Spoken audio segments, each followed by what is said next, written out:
എൻ്റെ പേര് ത്രേസ്യാമ്മ. ഞാൻ കുമരകത്തുനിന്ന് വരുന്നു. ഞാൻ 2018 ഉടമ്പടി എടുത്തതാണ്. എടുത്തിട്ട് എന്തോ എനിക്ക് അത് പൂർത്തീകരിക്കാൻ സാധിച്ചില്ല. അതിന് ശേഷം എനിക്ക് പെട്ടെന്നൊരു നെഞ്ചുവേദന ഉണ്ടാകുകയും മെഡിക്കൽ കോളേജിൽ പോയി അവിടെ ചെന്ന് കഴിഞ്ഞപ്പോഴത്തേക്കിന് ബ്ലോക്കാണ്. അതുകൊണ്ട് ആൻറ്റിയോഗ്രാം ചെയ്യണമെന്ന് ഒരാഴ്ചയ്ക്കുള്ളിൽ തന്നെ ആൻറ്റിയോഗ്രാം ചെയ്യണമെന്ന് പറഞ്ഞ് ഞങ്ങളവിടെ ചെല്ലുകയും ആൻറ്റിയോഗ്രാം ചെയ്യാനായിട്ട് ചെന്നപ്പോഴത്തേക്കിന് ഇന്നിവിടെ ആൻറ്റിയോഗ്രാം ചെയ്യാൻ തനിക്ക് സാധിക്കുകയില്ല, ഇവിടെ കൊറോണ വന്ന് ഇവിടെ അണുമുക്തമായിപ്പോയി, അതുകൊണ്ട് അടുത്ത ദിവസം വരാൻ പറഞ്ഞ്. അടുത്ത ദിവസം ഞങ്ങൾ ചെന്ന് കഴിഞ്ഞപ്പോഴത്തേക്കിനും വീണ്ടും പറയുന്നു, അയ്യോ ഇവിടെ ചെയ്യാൻ പാടില്ല, ഇവിടെ ആൾ കൂടിയിരിക്കുവാണ്, അതുകൊണ്ട് വീട്ടിൽ പോയിട്ട് അടുത്ത ദിവസം വരാൻ പറഞ്ഞ്. അപ്പം ഞാൻ എൻ്റെ അമ്മയെ മാതാവിനെ വിളിച്ചു.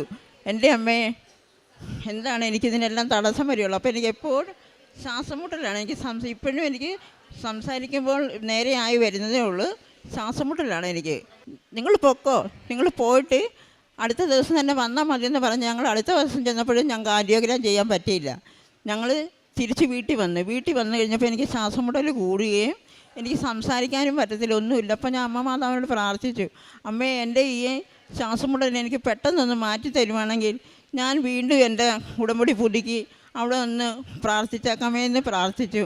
ഇവിടെ വന്ന് ഉടമ്പടി എടുത്ത് തൈലവും ഉപ്പും നേർച്ച വസ്തുക്കളും തന്ന് ആ തൈലം ഞാൻ നന്നായിട്ട് എൻ്റെ നെറ്റിയിലും നെറുകയിലും വായിലും എല്ലാം പുരട്ടുകയും പെട്ടെന്ന് എനിക്ക് ശ്വാസം മുട്ടൽ മാറുകയും ആലപ്പുഴ മെഡിക്കൽ കോളേജിലോട്ട് കൊണ്ടുവന്ന് അവിടെ കൊണ്ടുവന്ന് കഴിഞ്ഞപ്പോഴത്തേക്കിനും ഡോക്ടർ പറയുന്നപ്പോൾ ചെക്കപ്പ് ചെയ്ത് കഴിഞ്ഞപ്പോൾ ഡോക്ടർ പറയുന്നു, നിനക്ക് ബ്ലോക്കല്ല, നിൻ്റെ അസുഖം ശ്വാസകോശത്തിലെ പ്രഷറാണ്. അത് എല്ലാവർക്കും ഒന്നുമില്ല, 1000-ൽ ഒരാൾക്ക് മാത്രം വരുന്ന അസുഖമാണ്. പക്ഷേ നിനക്ക് ആൻറ്റിയോഗ്രാം ചെയ്യാൻ നിനക്ക് പറ്റത്തില്ല. ആൻറ്റിയോഗ്രാം ചെയ്ത് കഴിഞ്ഞിരുന്നെങ്കിൽ നീ മരിച്ചു പോയാൻ, അതുകൊണ്ടാണ് നിനക്ക് ആൻറ്റിയോഗ്രാം അവിടെ ചെയ്യേണ്ടതെന്ന് പറഞ്ഞത്. അതുകൊണ്ട് ഡോക്ടർ പറഞ്ഞു, നീ ഇനി ആൻറ്റിയോഗ്രാം ചെയ്യുകയും വേണ്ട, ഈ മരുന്ന് മാത്രം നീ കഴിച്ചാൽ മതി എന്ന് പറഞ്ഞു. അപ്പോൾ ഞാൻ ഡോക്ടറോട് പറഞ്ഞു, ഡോക്ടറെ ഇതുപോലെ ഞാൻ ഉടമ്പടി എടുത്തിട്ടുണ്ട്, എനിക്ക് എൻ്റെ അമ്മ മാതാവ് എന്നെ ഒത്തിരി സഹായിച്ചു എന്ന് പറഞ്ഞ് ഇപ്പം എനിക്ക് ഒത്തിരി നടക്കാനോ എടുക്കാനോ ഒന്നും എനിക്ക് പറ്റത്തില്ലായിരുന്നു. ഓരോ ചട്ടി നടക്കുമ്പോഴേ ഞാൻ വീണ് പോകുമായിരുന്നു, ആ അവസ്ഥയായിരുന്നു. ഇപ്പം എൻ്റെ ആ അവസ്ഥയെല്ലാം മാറി ഞാൻ അവിടെ നിന്ന് കുമരകത്തുനിന്ന് ഇവിടെ വന്ന് സാക്ഷ്യം പറയാൻ വന്നതാണ്. ഇത്രയും ഇത് ചെയ്ത എൻ്റെ അമ്മയ്ക്കും തിരുക്കുമാരനും 1000 നന്ദി പറയുന്നു. പിന്നെ അതിന് ശേഷം എൻ്റെ സാക്ഷി പറഞ്ഞാൽ എൻ്റെ വായിക്കകത്തൂടെ എനിക്കറിയാൻ പാടില്ല എപ്പോഴും ബ്ലഡ് വരുമായിരുന്നു. അപ്പം ഒരു വർഷമായിട്ടിങ്ങനെ വന്നുകൊണ്ടിരുന്നതായിരുന്നു.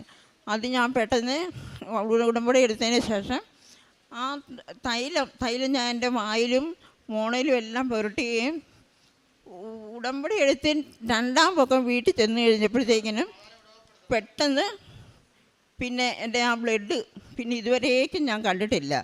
ഇപ്പോൾ 1 വർഷം കഴിഞ്ഞ് ഇതുവരെയും വായിക്കാത്ത അങ്ങനെയുള്ളൊരു പ്രശ്നം ഒന്നും കണ്ടിട്ടില്ല. അതുകൊണ്ട് ഈ സാക്ഷ്യം പറഞ്ഞ് എൻ്റെ അമ്മയ്ക്കും എന്നെ ഒത്തിരി സഹായിച്ചു എൻ്റെ അമ്മ. അതുകൊണ്ട് അമ്മയ്ക്കും തിരുക്കുമാരനും 1000 നന്ദി. സങ്കീർത്തന പുസ്തകം 18